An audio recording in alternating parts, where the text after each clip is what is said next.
The details of how that baby ended up in the dumpster are all in these court papers, and based on what the warrant says, it all started because of burn marks on the baby. Her lawyer says she has a mental illness. Like, this shit is sick. Like, she knew this before she did this. 24-year-old Andiana Velez breaking out in tears during her arraignment after the judge increased her bond from $250,000 to $500,000. Velez no stranger to law enforcement. Past records show she has charges of third-degree assault, second-degree breach of peace, interfering with an officer, and violating the protective order and probation. I am requesting mental health attention and medical attention on the minimums, please. Now she is with second-degree assault, risk of injury to a child, and first-degree reckless endangerment. Court documents say police initially responded to Best Gas on El Grasso Boulevard for a report of a missing baby in a car. It goes on to say the mother was frantic when officers arrived. She told police Velez had allegedly stabbed her with a large butcher knife while Velez was filling the car up with gas.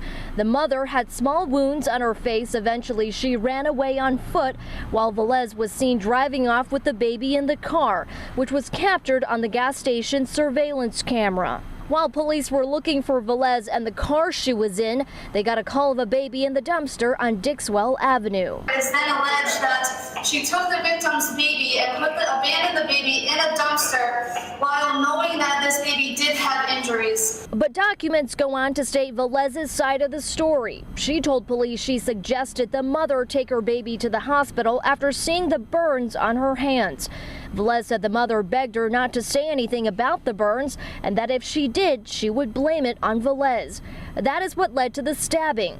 And Velez stated she was going to bring the baby to the hospital, but since she was told not to say anything by the mother, she became afraid and put the baby in the dumpster where she knew the baby would be found. Her defense attorney pointing to Velez's unstable mental health that may have played a role in her act. She's been currently seeking therapy. She had been working prior to the COVID shutdown at KFC for some period of time. She indicates that she expects to begin at Burlington Coat Factory. She's done her best to remain employed throughout her adult life. Velez later confessed to police she put the baby in the dumpster. The Department of Children and Families is investigating this matter and may increase charges pending the direction of the case.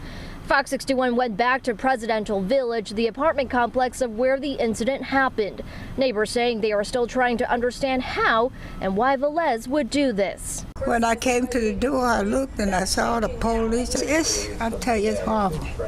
Because she could have gave the baby to anybody.